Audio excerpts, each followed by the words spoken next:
Hey, though, you gotta. So Nelly, what's good? What's happening? I'm chilling. You like stunting on everybody in the room. You got 2 Cuban links on. Oh no, it ain't keeping me cool though. No. It's not that icy. Is that what you're getting at? No, not at all. It's all good. I appreciate it. What's happening? I'm just chilling. Your song Maryland, Massachusetts is stuck in my head. Yeah, you was telling me that. Yeah, it's one of my favorites. Thank you, Is it your favorite too? You know, I like them all. You know what I'm saying? Each one that you do, you know, they kind of have their own little meaning to you. You know what I'm saying? As you place them on the album. So I think it's dope. I appreciate it. What's the story behind it? Because like Maryland, Massachusetts, we're like in 2 different worlds. Well, the thing about it is like, okay, what's the abbreviation for Maryland? MD? What's the abbreviation for Massachusetts? MS? Mass? No, MA. MA? Okay. Put it together. MM? Wait. You're giving me a riddle. No. Okay, MD, MA, Mama. Nah. MDMA. Yeah, Okay. Molly. MDMA. Okay. You could have just jumped into that. No. You were like really giving me. Why be creative?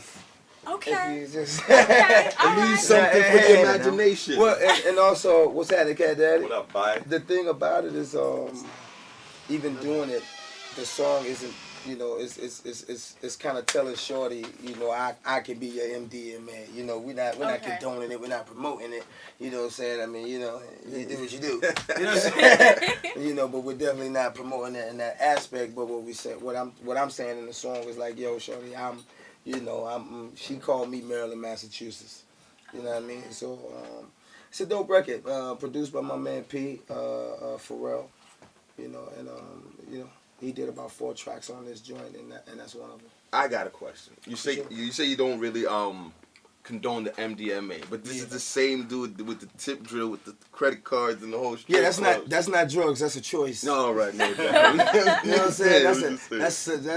That's grown folk. You know what I'm saying? Yeah, I like, got you. Nobody goes to jail. Nobody gets harmed for being young and wild that aspect. You know what I mean? So, in this one, you know, again, you kind of let people have their own way. You know what I'm saying? But I'm just letting you know, I'm not promoting it. Absolutely. Now, backtracking to the MDMA record. Mm-hmm. When you're putting records like that together, is there a certain chick you're thinking of? Because Nelly's got a good roster of chicks he's had in the past. Shout to Kelly Rowland. Hey. So is there That's my sister. I mean, he's got some good selections. I'm just saying. No. This boy crazy. All right. No, well, the Maryland, Massachusetts record, it's nothing. It's just letting girls know, like, yo, I can be your MDMA. Like, I'm the only drug you need, Shawty. Trust me. Gotcha. You know what I'm saying? I got your OD. I got your overdose. Absolutely. You know what I mean? So that was the concept behind that record. So it wasn't one specific. It was for, you know, a lot of the girls, you know, they in the turn up phase. You know what I'm saying? It's the turn up phase. That's the turn up song. It makes me think You know of what I'm like saying? Get Your Eagle On, like Maryland, Massachusetts. Like you could just move to it. See that? There you go. So when you were explaining cutting down tracks, is that why Hey Porsche didn't make the album? Hey Porsche was you know, when you get into this game, everything is strategic. Right. You know, and the best thing about Nelly is that Nelly is bigger than Nelly, in a sense of Nelly just can't think about one section. You know what I'm saying? Nelly survives globally. So what may not have worked in this situation, if you look out the country, you'll see, you know, songs like Hey Porsche is #1 in Korea, #1 in Taipei, cracked the top 10 in the UK, Japan, I think it was #1. You know, so when you look at it like that, you have to be strategic when you get to like 7th albums and you know, it's been 14 years later, everything has a place. It didn't really make the album here because I think it's on the deluxe or some bonus or something like that. But the main 12, it didn't do that It wasn't going. It wasn't going to make past them 12 we got on there right now. It wasn't going to do that. But out the country, I mean, it does. It does a job. Okay, most definitely. Now, since M-Easy brought up your tip drill video, was there ever a time when you were like young, wild, and free, where you thought you had an STD and you just like, did you ever have that? It's like, I don't know, sometimes it's a bump and it's just like, oh my God, what is this bump? No, son. Never? No, baby girl, you got to strap up. Absolutely. Double time. It's a must, man. Every single time. You must, well. Go ahead, talk. We're listening. I say that because I do have 2 kids. But those were, my kids are older. You know what I'm saying? My daughter's, she away in college in Chicago, and my son's 14. He just got into high school. So, that was a while ago. Now, you got to strap up, man. You never even want to dip in for 2 seconds? You may have wanted to dip in, but you got to think about that bump. That's consequence, yes. You know what I'm saying? And that bump is not a good look. You know what I mean? It's just not a good look. And I'm going to tell you, listen, we're going to keep it 100. We're going to keep it 100. No guy's ever going to admit to you that they haven't strapped up. M-Easy? I hear he's I hear stories that like you don't strap up sometimes. Listen, I got no kids. So he's just got good timing. Okay. It's called the pull out. Don't condone that. I'm just saying. No, strap up. Okay. All right, let me. Did you strap up? I'm saved. What does that mean? So you save it and strap up? No. Like, what does that mean? No, I mean, strap up. Yeah, sure. Then you go to the OBGYN and she checks you out and everything's fine. And you do it again. Wait a minute. Why is she checking it out if you strapped up? He caught it. Because sometimes you still have to go. Sometimes you think you need to just make sure you're good. So he's watching this right now. You know the one who I told him to the go. guy that ain't strapping up, he watching this right now. You know that, right? He's like, oh, shit. She can't be talking about me. I told him to go get strapped up, go get tested too. Like, you get tested, I show you my results, you show me your results. They may do it, they may not, but I encourage that. It's like the Carfax, huh? Yeah. Yes, give me your Carfax. No doubt. I heard that. See? Okay.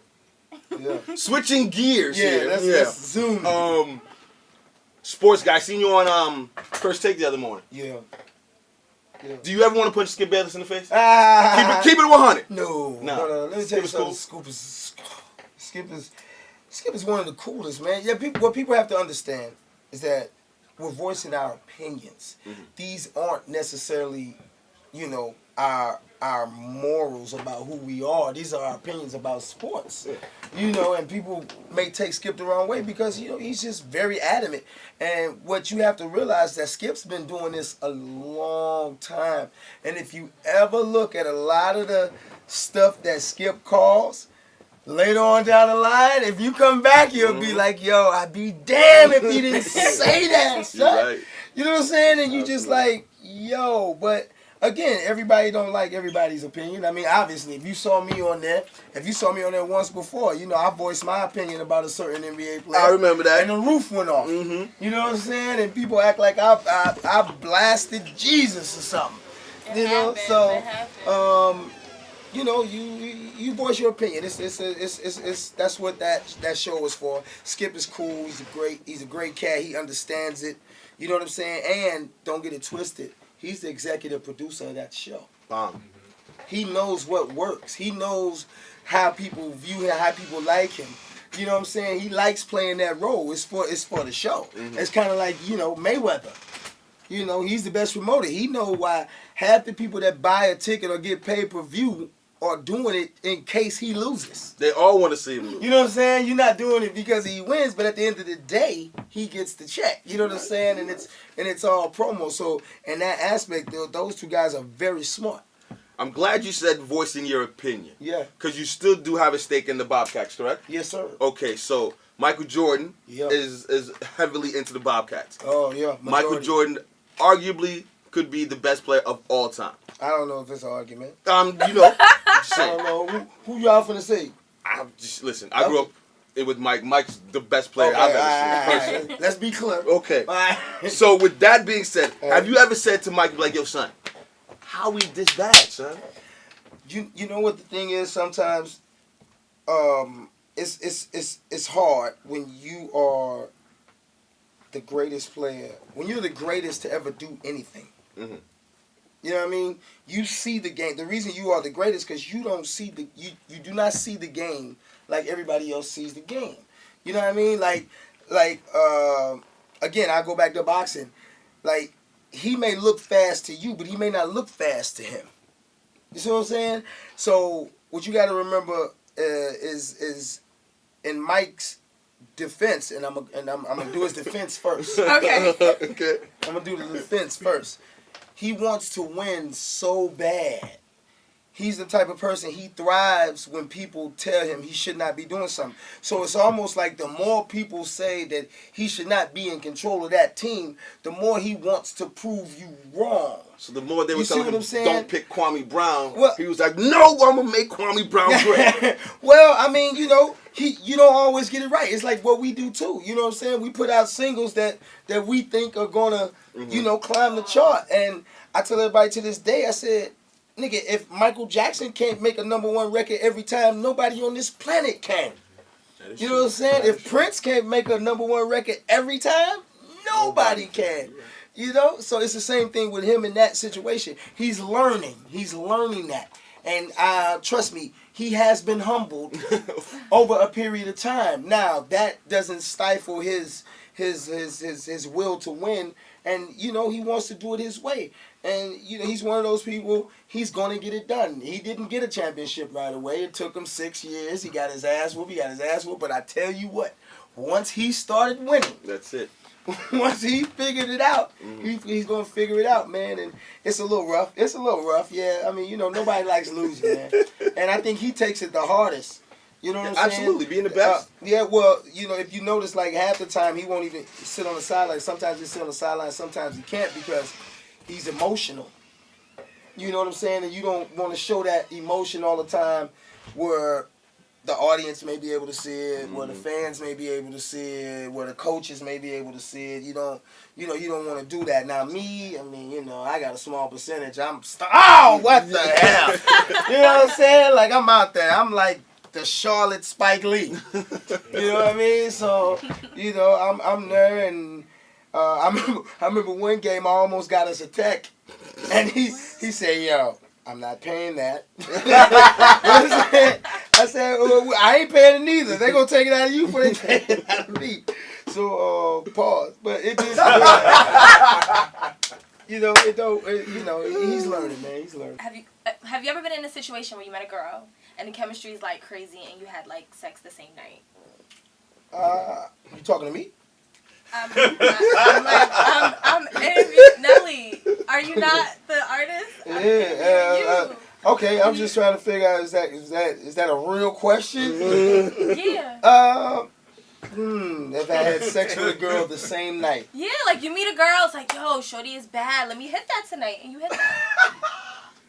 It may have happened once. There we go. Twice. Possibility. Okay. Not 3, not 4, not 5. You know. Did it ever lead to love or relationship? I mean, the thing about it is that, you know, you try to deal with people that are what I try to do is I try to be real with the situation. Okay. You know, I think people feelings get hurt when one is misled. You know what I'm saying? Somebody's misled. If you're two adults, considered adults, and you're doing it the right way, strap it up. You no know, bumps. If you guys have a understanding of what this is, then nobody gets hurt and nobody gets harmed. You know what I'm saying? I think, you know, it becomes a fucked up situation, I would say, when one person misleads the other. You know what I'm saying? And guys, you know, we'll do that. We'll promise y'all do. We'll promise a girl the world at night. You know what I'm saying? And wake up that morning and the world is over. Mind. You know what I'm saying? Like, I had the world last night, baby. I ain't got it no more.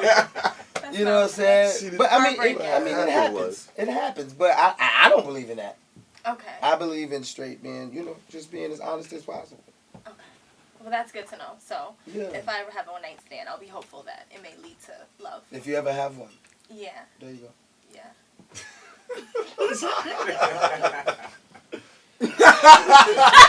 No doubt. Yo, what's happening? It's your man Nelly, and you're checking out the featurepresentation.com.